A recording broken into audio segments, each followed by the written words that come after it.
Hello, welcome to Quackalope. Thank you for being here. Today, I'm bringing you a Kickstarter preview of The City of the Great Machine by Crow Games.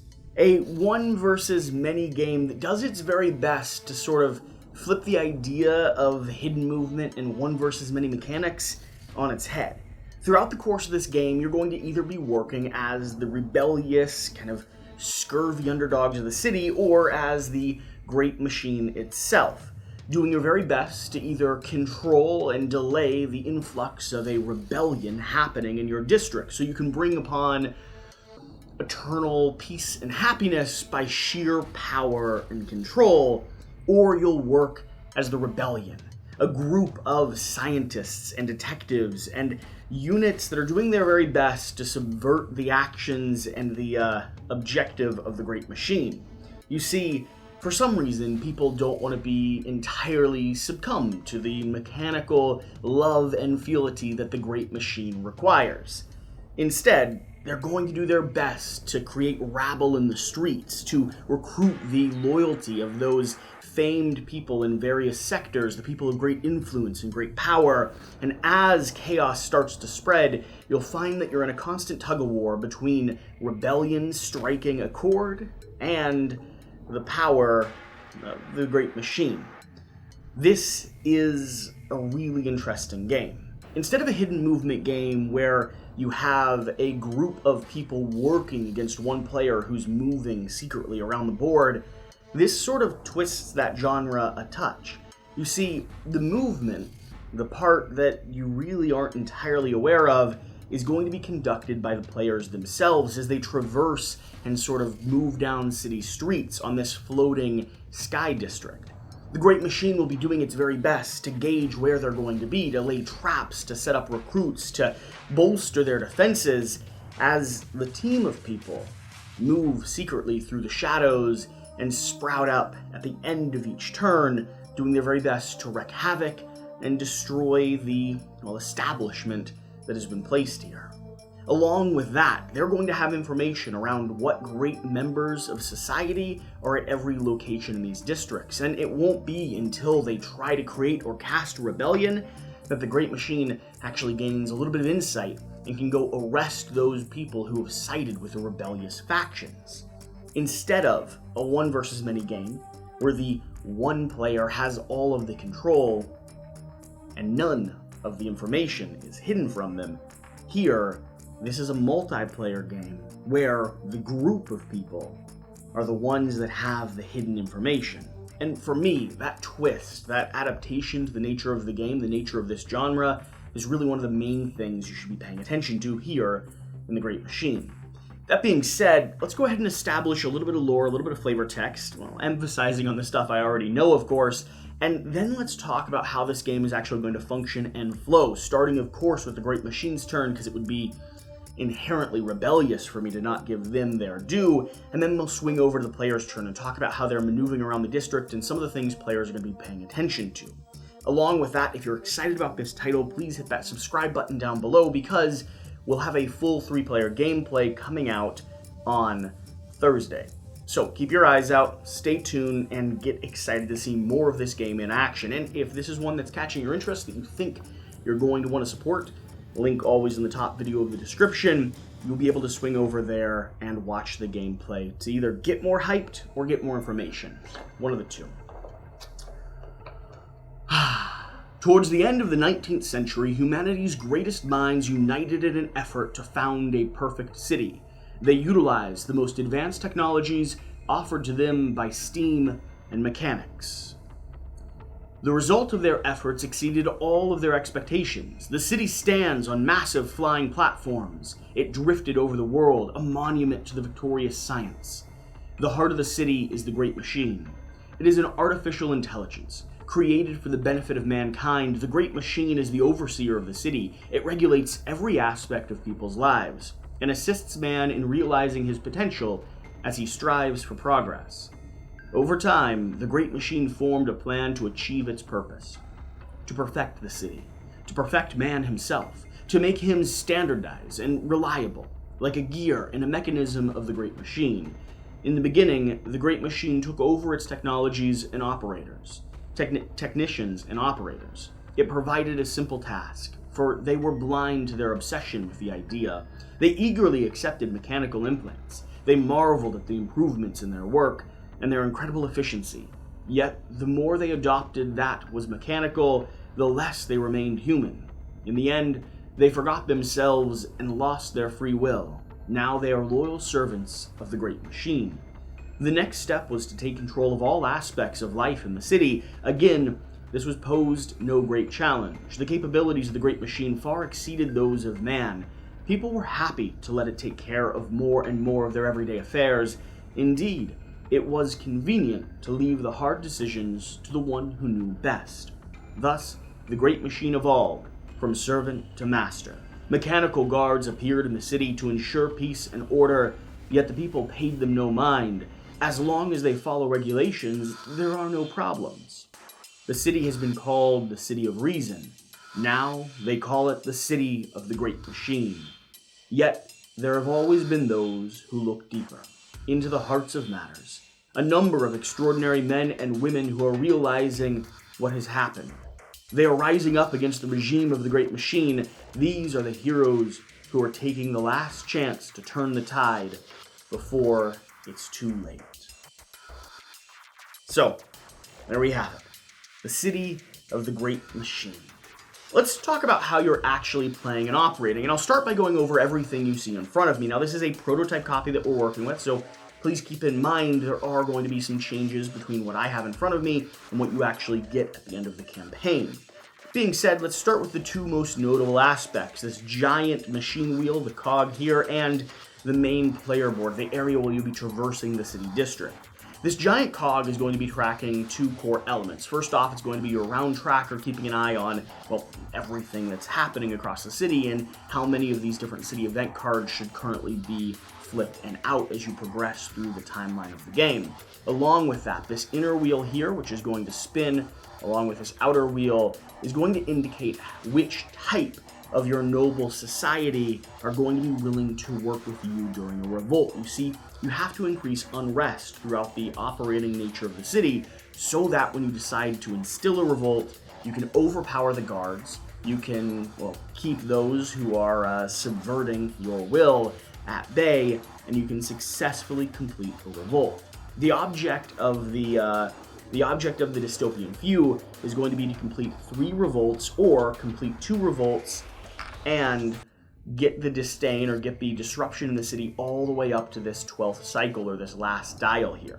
The object for the Great Machine is mainly to kind of delay the game, progressing through a series of 13 city event cards until they get down to the countdown and they slowly start pushing. At the closing phase, at each step, advance the master plan by 1. If the Great Machine is able to advance the master plan far enough, they will, well, by their nature, win. Because they've slowly developed technology that has allowed them to capture, imprison, and insert a little bit of, well, let's just say control into their subjects. That's the balance point. That's the tipping point of this game. You're doing your very best as the rebels to instill, disrupt, and slowly create disdain across the city, whereas the Great Machine is trying to hold that at bay, knowing that things will fall apart. He just wants them to fall apart slow enough to, not matter that much. So that's this tracker. It's going to be tracking the Great Machine's path towards victory, every round slowly increasing and, spinning the countdown out of control, and this inner gear tracking which number of your loyal citizens will be willing to flip on the Great Machine and upturn society for their own benefit. You see, the artists or the artisans or the scientists or the mechanics, they all have their own point to which the city is disrupted enough that they're willing to decide it's better, it's more in their favor to join the rebels as opposed to trying to keep the social structure currently intact. This main floating board here is going to be very interesting. You see, this is where you're pathing your way through the city, and this will float and shift throughout the course of the game. These giant city districts that are floating on carpets will be able to reposition themselves around the outer edge of the board, always making sure they're connected to at least 2 different exits and the game state. Now, why does that matter? Well, each of these locations will have their own variable player powers and objectives. You're going to be trying to, well, create revolts in them as well, but you'll also be discovering who is loyal and who is here at these different locations with the various different types and levels of noble citizens. You'll be flipping those and keeping them secret from the Great Machine, but revealing them to the rest of the players so that you can try to instill a successful revolt. We'll get into that in a moment. You'll be working your way around guards, which are basically barriers to movement, slowly breaking them, tipping them to their side as you play, giving you a little bit more freedom and a little bit more options when it comes to trying to instill a revolt.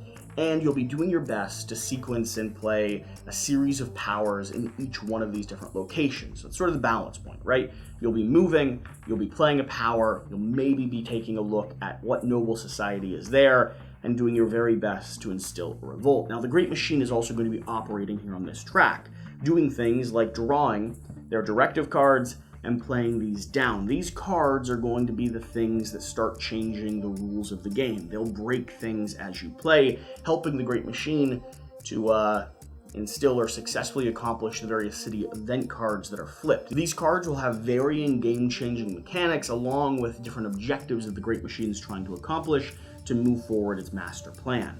Finally, down here, you're going to have your different characters that you can play, and each one comes with their own unique power and a stack of access cards. Now is where we get to the really interesting part. You see, the hidden movement side of this game is going to deal with these players playing a series of their access cards, giving them the ability to move into some of these city districts. If I played the art district here with Olga, she would, on her turn, start by moving to the art district, which is down here. But if the Great Machine had manipulated, floated, or moved it around the board, she might have to traverse a little bit farther in order to get there. This is programmed at the very start of the game, or the very start of that phase, and then the Great Machine takes its action, doing its very best to potentially lay traps in different city districts, also potentially moving districts to make it harder for players to get there, establishing and repairing guards, and playing down different orders and directives, such as it might cost you more resources to move from one district to another during this next phase. Then all the players are going to slowly flip their access cards. These access cards script where those players are going to go. Again, they chose at the very start of the phase, and now on their turn, after the Great Machine has manipulated the board, they're going to be taking their action. They reveal their access card, and they start moving from one district to another. Now, that's important because your resources are limited and you need to spend loyalty in order to move from region to region. If you don't have the loyalty, if you don't have enough to bribe the guards and move through the regions, there's a chance you'll be arrested. That either pushes forward the Great Machine's master plan or potentially halts your turn and makes it so you don't do anything else. Also, it might make you discard all of your own personal loyalty, which is a major step back in your game strategy. So, you're going to move from position to position depending on your access card, but there's one more thing that you're not aware of yet. These access cards will slowly disappear, discarding one at the beginning of each round, and then also, if you ever get captured or caught, arrested by the crew of mercenaries here, or captured by city guards as you try to maneuver your way around, you will also begin losing more of your access cards, giving the Great Machine more information on where you may or may not be able to maneuver, making his raids or his opportunity to capture you and set traps all the greater. It's that balance, that give and take. Now, if you have successfully moved into a region or into a district, you can reference this hero action card over here to get a sense of all the different actions you can do in each city location. For instance, if I go to the Grand Citadel, I can discard one directive from your hand, or a hero returns one arrested citizen to any district. So if I went to the Grand Citadel, I could remove a directive from the Great Machine, or I could bring a citizen back onto the board at random and go ahead and place them in a location, giving the odds of me being able to complete my task or my objective a little bit more. All that being said, once you've moved into a region, taken a series of actions, and prepared the board how you intend or how you want, you'll then be able to potentially start a riot. That's your main objective of the game. Like I said, 3 successful riots or 2 riots, And moving all the way up to this final meter here is going to be your victory condition, well, at least for the rebels. If you were able to start a riot in a location, you're going to be revealing all of the face-down tokens in that location, all of the different allies you might have. You'll then check the number of supporters you have, meaning the number that is beyond what's indicated on your unrest tile here, compared to the number of active city guards that haven't been destroyed, and the number of people you have fighting against you. Both numbers that are above you, who aren't active, and of course your betrayers, your assassins, whatever these purple tokens are, who do their best to, well, subvert your plans. They're really on the side of the Great Machine. If you have more successes than the Great Machine, you successfully started a riot. If you have less or equal, the Great Machine moves forward their master plan, and you're a little bit back on your heels. So that's the core concept of the game. But what am I excited about? What do I think is interesting in this? Well, I've already kind of gone through it a few times. If you like hidden role games, if you like one versus many games, this is doing something really, really interesting in the genre. It brings that secret information, one of the most fun parts of that game system, and gives it or distributes it to the largest number of players.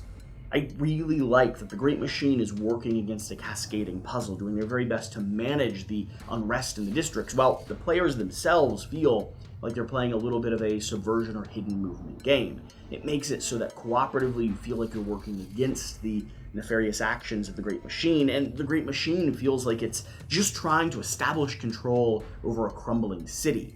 The theme, the aesthetic, the art, the storytelling all works remarkably well, and the gameplay is fun and tight. It doesn't take too long to get up and running. It is a fairly simple approach to a game, with every player taking a single move, a single action, and then resolving or going from turn to turn fairly quickly, while still there's a lot of variability, from the different directive cards to the variable city events that you shuffle in and organize at the start of the game to the unique player powers. There's always a new way to do your very best to twist the rules, and I like games that give me the opportunity to twist or play with the rules.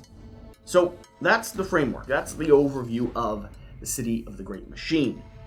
I hope you enjoyed this preview. If you did, make sure you stay tuned for the gameplay that's going to be released on Thursday. And all that being said, let me know what you think. Does this remind you of BioShock Infinite as much as it does me? Because I really, really love the aesthetic, the artwork, the lore of Columbia, this floating city with moving districts and localizing parts, with riots starting to burn at the heart of the city. I wonder if it's inspired by that at all. I don't know. I get that vibe, and I absolutely adore it. That being said, whatever the case, whatever you do, remember to do the important thing, get out and play some games, and we'll see you next time. Thank you.